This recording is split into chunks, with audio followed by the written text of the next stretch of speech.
신명기 말씀을 함께 살펴보고 있는데요. 신명기 말씀은 모세의 설교죠.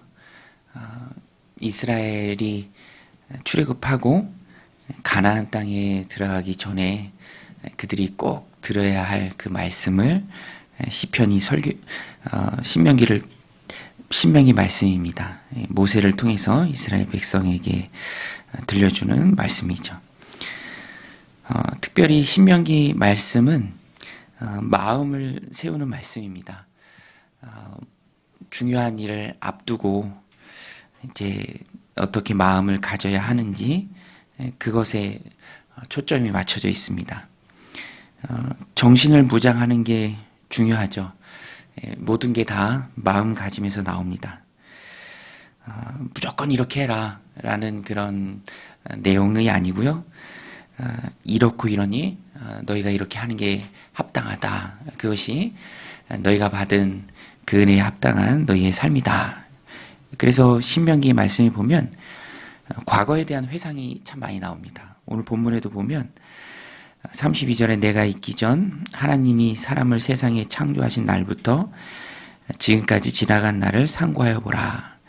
하늘이 이 끝에서 저 끝까지 이런 큰 일이 있었느냐? 이런 일을 들은 적이 있었느냐?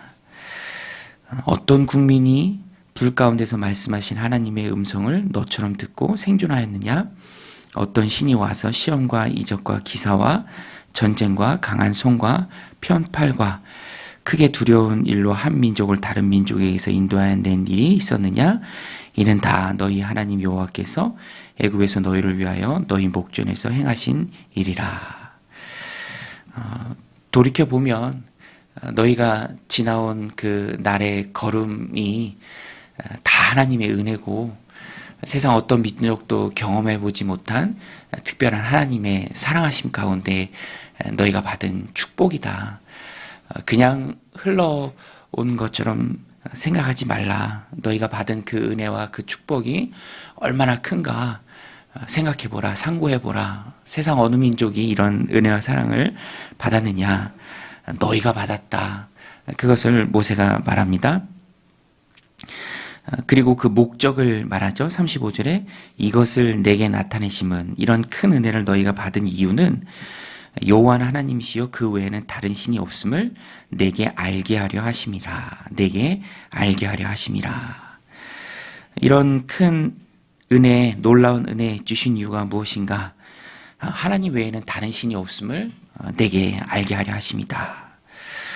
하나님 외에 다른 신이 없음을 이스라엘 백성들이 아는 게 왜 중요합니까? 지금 이 모압 형제의 출애굽 2세대들이 앉아서 요단강을 건너서 가나안 땅에 들어가기 전에 이 모세의 설교 듣는 게 왜 중요합니까? 말씀드린 것처럼 마음가짐이죠. 정신무장입니다. 그냥 들어가는 것이 아니라 분명한 목적의식을 가지고 들어가야 합니다. 그래야 이겨낼 수 있고요. 그래야 휩쓸리지 않을 수 있습니다. 가나안 땅이 축복의 땅이지만 동시에 도전의 땅입니다. 거기에는 이미 자리 잡고 사는 사람들이 있고요. 그들 안에 의미 없이 목적의식 없이 아무런 계획하심이, 하나님의 계획하심을 깨닫지 못하고 들어가면 섞여 사는 가운데 영향을 받을 수밖에 없다라는 것입니다. 그래서 바른 마음가짐을 가져야 하고요. 확실히 알고 들어가야 합니다. 그래야 휘둘리지 않고 하나님 백성이 분명한 정체성을 가지고 가나안 땅에서 분명한 하나님의 목적 의식을 가지고 살아갈 수 있습니다. 그래서 오늘 본문에 분명히 말합니다. 은혜에 합당한 모습을 가지고 살아가라. 삶을 살아내는 것보다 훨씬 더 중요하고 먼저 선행되어야 할 것은 오늘 본문이 계속 얘기하는 것처럼 마음가짐입니다. 마음가짐, 결심, 결단. 호랑이 굴에 들어가도 정신만 차리면 산다. 환경이 문제가 아니라 어떤 마음을 가지고 살아가느냐가 중요합니다. 다니엘도 바벨론의 포로 신분으로 잡혀가서 자유 없이 포로로 살아갔지만 그럼에도 불구하고 마음까지 빼앗기진 않았습니다. 바벨론 사람이 되지 않았죠. 뜻을 세우고 살아갔을 때 오히려 그곳에서 너무나도 분명한 하나님 백성의 정체성을 가지고 바벨론에서 살아갈 수 있습니다. 뜻을 세우고 하나님 백성으로 그가 바벨론에 살아갈 수 있었던 분명한 이유는 하나님 마음을 지켜주셨기 때문이죠. 튼튼한 다수로 고정되어 있는 배는 어떠한 강풍에도 흔들리지 않고 자리를 지킬 수 있습니다. 꾸준한 경건 생활이 그래서 참 중요합니다. 꾸준한 경건 생활을 통해서 오늘 본문에도 보면 계속해서 말하는 것이 상고해보라, 또 교훈을 들으라, 말씀을 너희가 들었다, 그러니 명심하라, 이런 반복적인 용어를 모세가 사용해서 그들이 마음을 정하기를 원합니다. 신앙은 선점이죠. 먼저 내 마음이 하나님의 말씀으로 가득 차는 것입니다. 자라나는 아이들을 봐도 그렇고요. 또 믿음과 신앙을 가지고 이 땅을 살아가는 오늘 우리의 모습을 봐도 그렇습니다. 세상을 나가기 전에 먼저 하나님의 말씀으로 내 안을 가득 채우고 하루의 첫 시간 하나님께 드리고 기도로 나아갈 때 내가 세상을 이겨나가는 분명한 힘을 가질 수 있습니다. 가나안 땅은 축복의 땅입니다.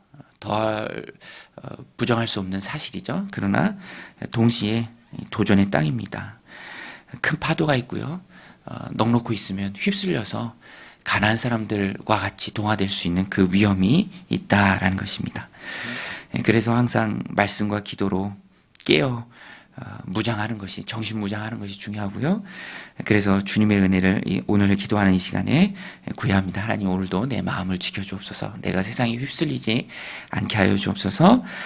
내게 베풀어 주신 모든 은혜에 합당한 모습을 내가 오늘도 지니고 살아가게 하여 주옵소서. 은혜 가운데 부르신 그 하나님의 분명한 목적과 계획을 내가 말씀과 기도를 통해서 늘 깨닫게 하시고 그것을 오늘도 이뤄내어 하나님께 기쁨이 되는 그 복된 삶이 되게 하여 주옵소서. 우리가 기도하며 나아갈 때 또 그런 삶을 우리가 살아낼 줄로 믿습니다. 오늘도 이 말씀 붙들고 함께 기도할 때 하나님 은혜 부어주셔서 바른 마음가짐, 정신을 무장하고 살아가는 복된 오늘 하루 되게 하여 주옵소서. 세상에 휩쓸리지 않게 하여 주옵소서. 우리 같이 간구하며 나아가겠습니다.